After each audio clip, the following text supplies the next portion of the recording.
to bear with me and listen to the train of thought for a few minutes here, just as an intro. Somebody made a statement this week that I heard, right, in my presence that really got me thinking. And I'll share what that statement was in just a minute. But before I jump into that statement, the preamble to that is the future. And the question I want you to think about is think about the times you've thought about and worried about the future. I'm guessing that all of us have been there, or maybe not, but I'm guessing that all of us have been there. And I thought about the young single person that might be in here and the worries for the future. What are the worries for the future that I had when I was young and single? Am I going to get married? Will I get through school, or should I get through school? Or what happens if I don't get through school? Will I be able to get a job? Will I make enough money to actually be able to make a living, to ever leave home? Will I ever get baptized? Worries, right? Worries. At that stage in life, I don't remember worrying about my mom and dad so much. Maybe I should have been, but I didn't. I didn't think about their future or how they were doing or their health. I was more worried about my future. How about, young couples? What do young couples worry about? Leanne and I, if I think back again, just reflecting on myself, think about where we should live. Is it going to be Michigan, or is it going to be Jersey, or is it going to be some third place? Where should we live? Are we going to be able to have kids? Will we be able to afford a house?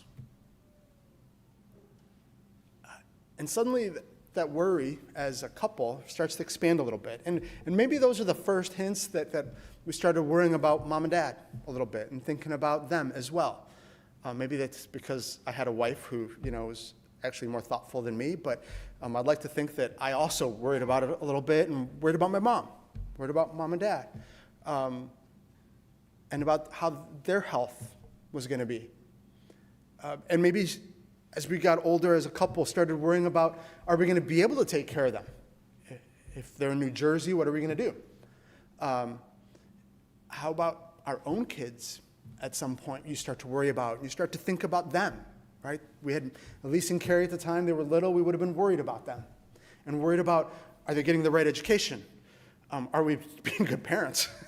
Are we raising them up correctly? All these worries about the future. Because you can't really know what's going to happen, and you have visions of the future, and you envision what might be. And boy, it could go south.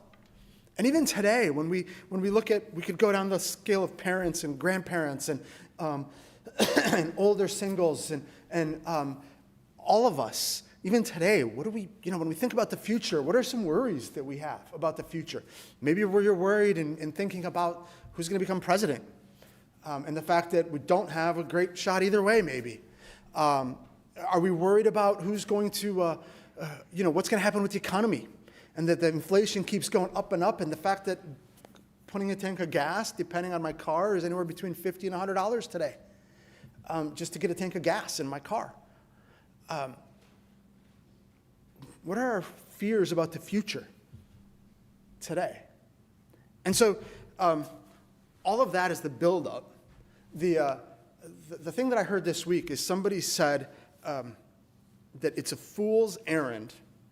This is a direct quote. It's a fool's errand to try to predict the future. It's a fool's errand to try to predict the future. And my immediate thought was, is it? Is it a fool's errand? Right? The idea that it's a fool's errand means there's no way to predict the future, so why bother trying to predict the future? And we worry about the future. So if we're worried about the future, we're trying to predict what's going to happen and anticipate, and our lack of ability or our fear of where it's going is what creates the worry and the tension and the fear about the future. But is it a fool's errand to try to predict the future? And so Some of you who might be into this might recognize this, but there's this theory of change that, and bear with me, it is interesting, so bear with me. This will all tie together in the end. There's a theory of change, and it's called the futures cone. You can look it up. You can Google it later. Another term for it is the plausibility cone, and it's made of a bunch of P's. So it's this cone or a triangle. So I'm going to do this. Ready? It's this triangle, and it's got a very narrow portion to this triangle, and that's called the probable cone. And then the triangle is wider, and it's shaped like a cone, but just for visuals, it's triangle, right? The wider portion of this cone is called the possible cone of the future. That's the possible future. There's a probable future, and the probable future is pretty narrow.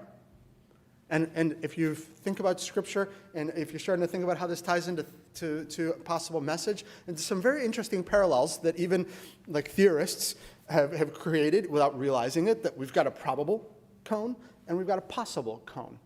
And then there's plausible points of view within it and everything else, a bunch of other P's that we won't get into. But I loved how, when I was thinking about the cone, how there's a part of the future that we wouldn't even say is probable. I couldn't think of a P, positive, something for sure, right? But for us, there's the narrow road that we know is definite, not just probable.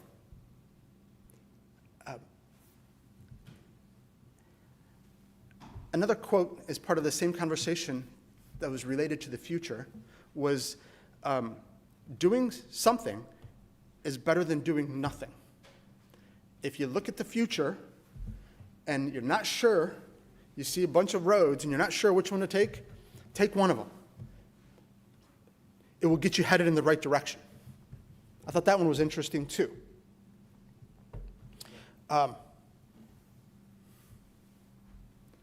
So my question to you, just as before we jump into this single passage, is what would you do if you knew the future? If you knew the future, what would you do? If you knew that all of the things that you were worried about today would be okay, would you live differently? Right? Would you live with excitement and some joy, or with trepidation if you knew the future? And so let's leave that for a moment. We're going to come back to it. Turn with me to Jeremiah. Jeremiah 29.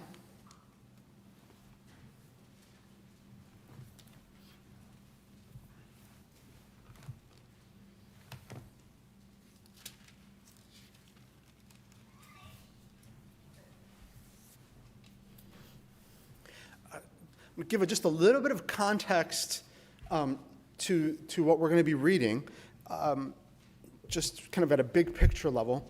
So Nebuchadnezzar has come and has taken over Jerusalem, has invaded, he's conquered, and he took a bunch of people back to Babylon with him. And so the first time he took a bunch of people, he took the king, he took the king's court, he took the king's trusted advisors, he took all of the officials, right? And they were taken, and they were taken off to Babylon. He came a second time and took more. Right? Took all of the possibly educated people, and Daniel and his group probably went off with that first one, with that first chunk. But there was a second time where a bunch of people were taken and left and taken to Babylon. And so this letter that Jeremiah is writing is an encouragement to those who have been taken. Okay? Jeremiah is writing this to encourage those that have been taken. He is writing because if you imagine being one of the ones that has been taken, that second time especially, you're being singled out. People are being left in the promised land in Jerusalem, but you're being taken. Right? You're being taken. And so how does it feel when a bunch of your family members, possibly your friends, acquaintances, other Jews, are being allowed to stay? And you're being singled out to be taken into a country that you don't know when you're going to come back. You don't know what the future is going to hold. And there's false prophets that are Jeremiah's contemporaries that are saying, oh, it's going to be short. It's going to be quick. Jeremiah, and we're not going to read the whole thing, but in chapter 29, Jeremiah is actually saying, no, it's actually not going to be quick. It's going to be long. But what the people are likely feeling is that they're feeling that they are bigger sinners than those that are being left behind, that they're being singled out for doing something wrong because they're being taken and others are being left. And Jeremiah is writing to encourage them that God still got you. Now, make a family there. Build a house. Develop relationships because you're going to be there a while. But there will be a time where you're going to come back. And so that's the setting of Jeremiah 29, of this part of Jeremiah. And we're going to just jump right to one verse. We're going to start with let's start with verse 10. So we're going to read two verses. For thus saith the Lord, that after 70 years be accomplished at Babylon, I will visit you and perform my good word. And perform my good word toward you in causing you to return to this place. So in verse 10, Jeremiah identifies that it's going to take 70 years, right? We know 70 years. He identifies that and this is what's interesting in verse 10, is that there's already a good word, this idea of a good intent that God has for these people that are the exiles that have been taken. And that's going to be the buildup of the message today, is this idea of God already having an intent. And when you think about that in the context of the future, so the key verse for today is Jeremiah 29:11. You probably recognize this passage, the passages, for I know the thoughts that I think toward you, saith the Lord, thoughts of peace and not evil, to give you an expected end. This is a phrase and a verse that you've seen on posters, that you see in people's homes, that you see on things that are supposed to encourage and propel us forward, right? This is a positive verse. But I don't know if we realize how positive it is. And so we're going to just start with the first phrase. For I know, and we're going to stop there. For I know, God says. Know. What is it to know? When you know something, what is it? What does it mean to know? Well, the word know, Yahweh, to perceive. Right? To recognize, to perceive, to ascertain. How? Well, sometimes we know by seeing. I know Ricky's wearing a black sweater. Right? How do I know? I see. And so sometimes we know by seeing. Sometimes we know by caring.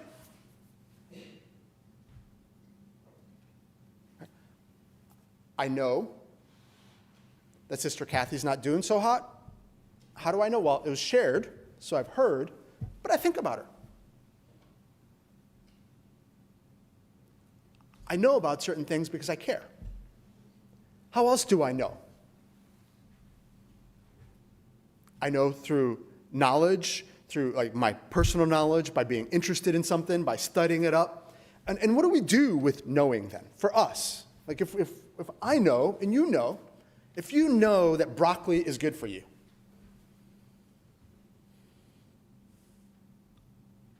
I don't know, pick one. how about Brussels sprouts? Brussels sprouts are good these days. So when you put them with some balsamic and you fry them up and stuff, okay, I see some head shakes, no. But Brussels sprouts, and when I was growing up, sorry, Mom,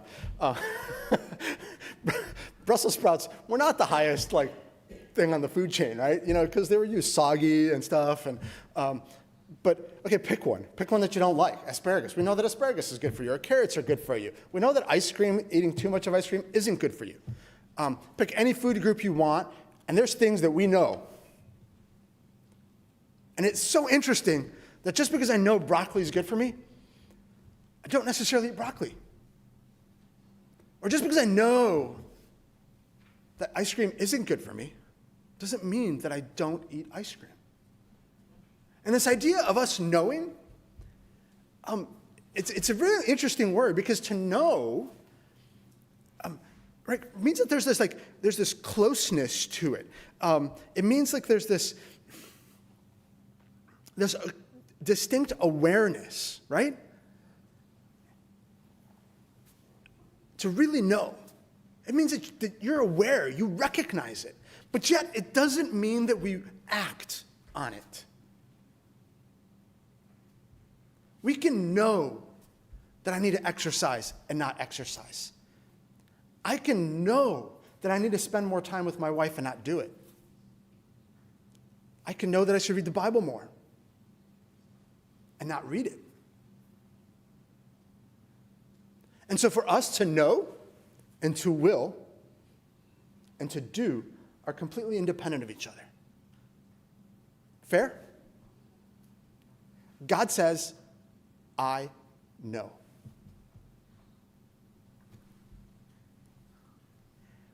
When God says, I know, is it just an awareness? Is it just a thought? Is it just seeing? What's interesting about God knowing is that there's a past to God knowing, there's a present to God knowing, and there's a future to God knowing, because God knows all of them. And if the future that God knows is really the future, then God knowing already means that he wills it, right? So when God says, I know, God's saying, not only do I know what was, not only do I know your present case and where you are at today, but I know what the future will bring, and it will happen. I will accomplish it. It will be done. And so when God knows, he wills. God knowing and God willing are tied together. Because otherwise, if they weren't tied together, then God wouldn't know it. It wouldn't be true. You follow me? It's such a powerful thing for God to know. That the plausibility triangle is extremely narrow. It's not a triangle with God. It's a line. It's a line with God, because what God knows happens. And so God tells the people, I know. I know. Acts 15:18. Think about this verse, Acts 15:18. Look it up. And underline it, actually. It's not one that I kind of had on my mind before I started preparing for this and thinking about this message and thinking about this topic. But it's underlined now. Acts 15:18. Such a simple thing. Known unto God are all his works from the beginning of the world. Known unto God are all his works from the beginning of the world. Right? It's obvious to us that when you start to think about it, but think about that God knows. He knows it all. He knows what happened, he knows what's coming, and he knows where we're at today. And it happens. Because if it didn't happen that way, then God wouldn't know it. It just wouldn't be there. Acts 17:26. And hath made of one blood all nations of men for to dwell on the face of the earth, and hath determined the times before appointed, and the bounds of their habitation. Right? More of God knowing. And it's happened from the beginning. He knows. Isaiah 46, verse 10, declaring the end from the beginning, and from ancient times the things that are not yet done, saying, and this one is really powerful, my counsel shall stand, and I will do all my pleasure. My counsel will stand. Listen to that one again. Isaiah 46:10, declaring the end from the beginning, and from ancient times the things that are not yet done, saying, my counsel shall stand, and I will do all my pleasure. Unlike with us, there is no uncertainty. There's no uncertainty of outcome when God knows. When I know something, there is no certainty to what the outcome is. Right? We're tossed around like boats and little ships in a crazy storm. What we know does not align with what we will. What I know does not align with my actions. What I know doesn't even align with my desires sometimes. There is no connection between the things that we know and the things that we do and the things that we think and the things that we desire. With God, there is no uncertainty. And so when God says to the Israeli people who are in exile, I know, it's definite, it's locked in, and there is no change. And he says, I know the thoughts that I think toward you. I know what I'm thinking. And I'm not thinking it about you. I love this verse too, this phrase. I'm thinking toward you. And I thought, no pun intended, I thought about that too. Like, what does it mean to think toward something versus think about something? I know the thoughts I think toward you.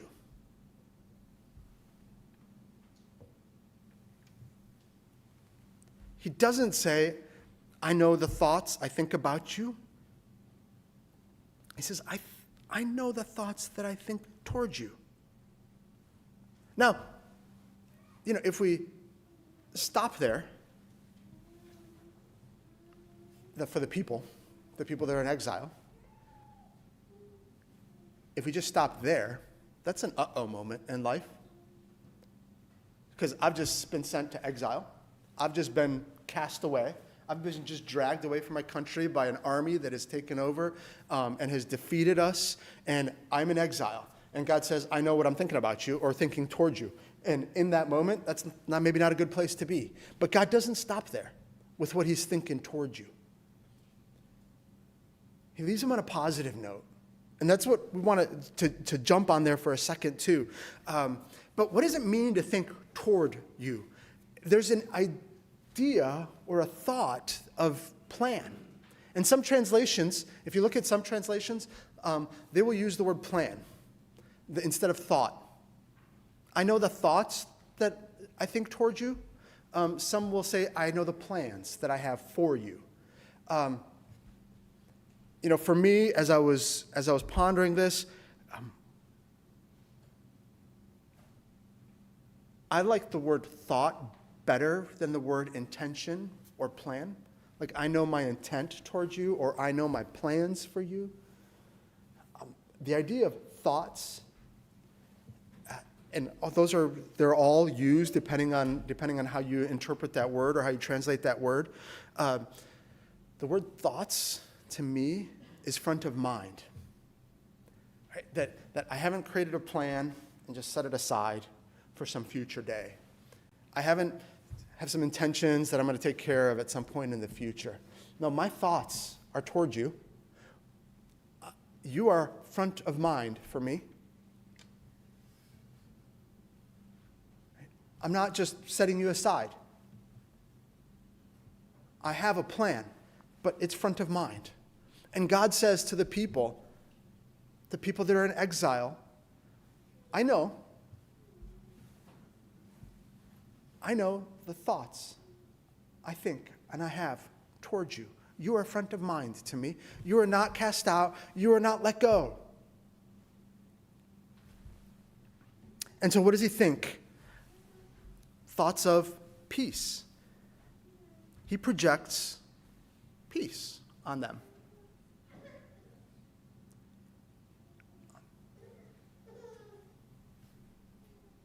It's going to take place because he knows it.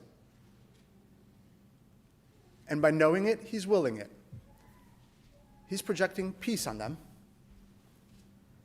Not evil. They will receive what they hope for. Right? These people will receive what they hope for. What they would expect in a perfect world, if you will.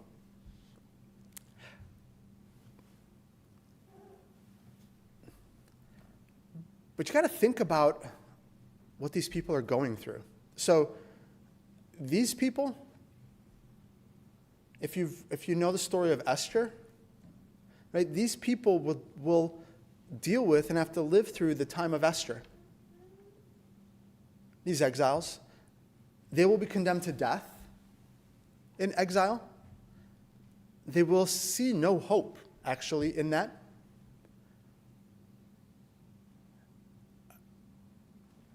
Because there will be, posts on the walls and on the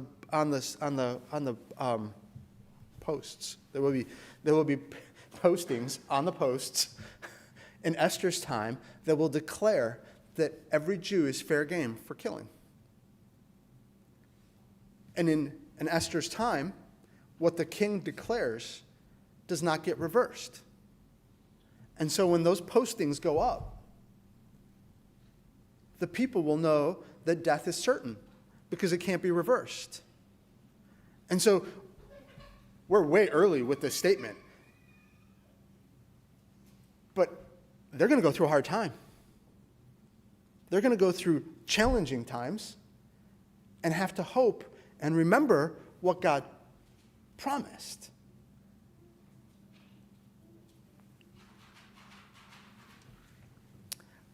So he knows that they're going to have peace. But they, one, have to believe it. Two, have to trust it, have faith in it. But there's actually an act that has to happen, right?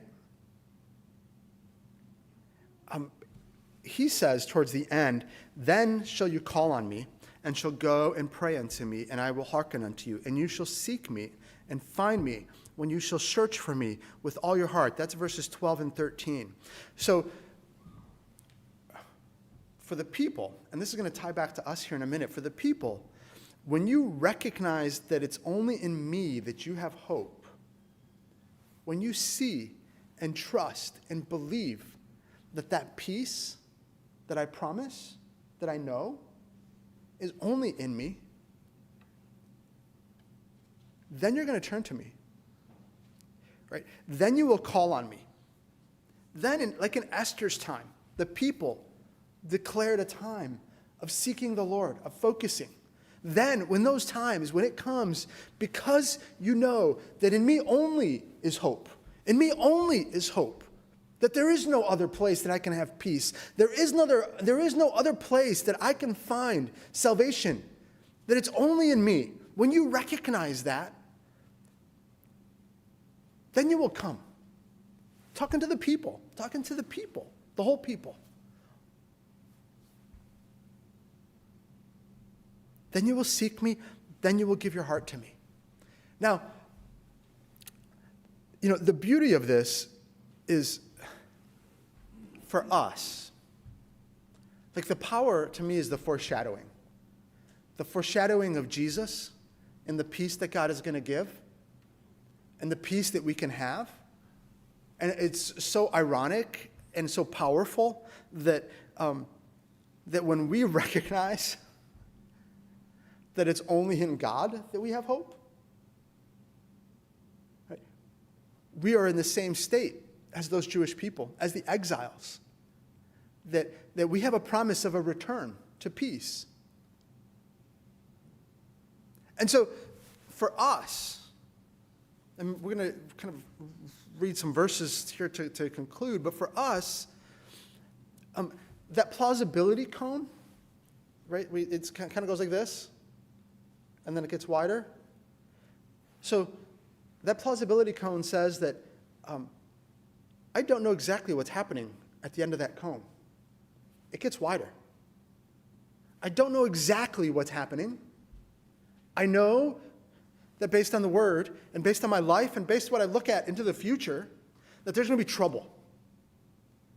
There's going to be recessions. There could be wars. The end of the world is going to come, right? And at the end of that cone, for us, it's wider because we don't know exactly what's going to happen.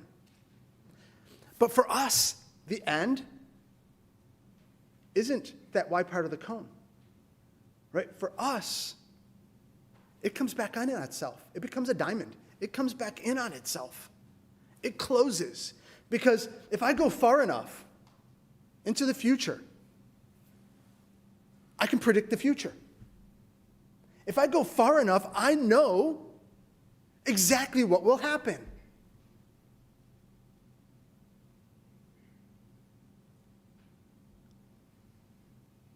God wins. We know. Ironically, we have the book that tells the future. And so for us, even though we have this part in the middle that's ambiguous, that we can't tell exactly what's going to happen, we know the end. And so for us, we have to have the hope to get through the middle. There will be hard times. There will be challenging moments. We could die physically in that middle, wider part of that cone. But we know the end. And so, for the unbeliever, for the person that doesn't know Jesus Christ, who hasn't fully surrendered her or his life to him,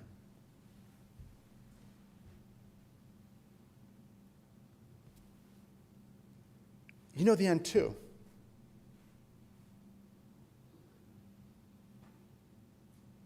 You know. Just like you know to eat your broccoli. What's your will going to be? What will you do with what you know? It's a question. For the believer, for the church, we know the truth too. We know the end. And we talked about it Wednesday night briefly. 1 Peter, the Apostle Peter, he encourages the church with listing all the virtues that they need to have. And he concludes that passage with saying, if these things be in you, you will not fail. Right? Make your future certain. If we know, what will we do? Are we going to hang together as a body? Are we going to rely on each other as a body? Are we going to support and uplift each other as a body? Are we going to keep each other in prayer as a church? Are we going to reach out to the lost? Are we going to sow seeds so that others can have the same certainty that the body has? John 14:27, Jesus says, peace I leave with you, my peace I give unto you. Not as the world giveth, give I unto you. Let not your heart be troubled, neither let it be afraid. In John 16:33, Jesus says, these things have I spoken unto you, that in me you might have peace. In the world you shall have tribulation, but be of good cheer. I've overcome the world.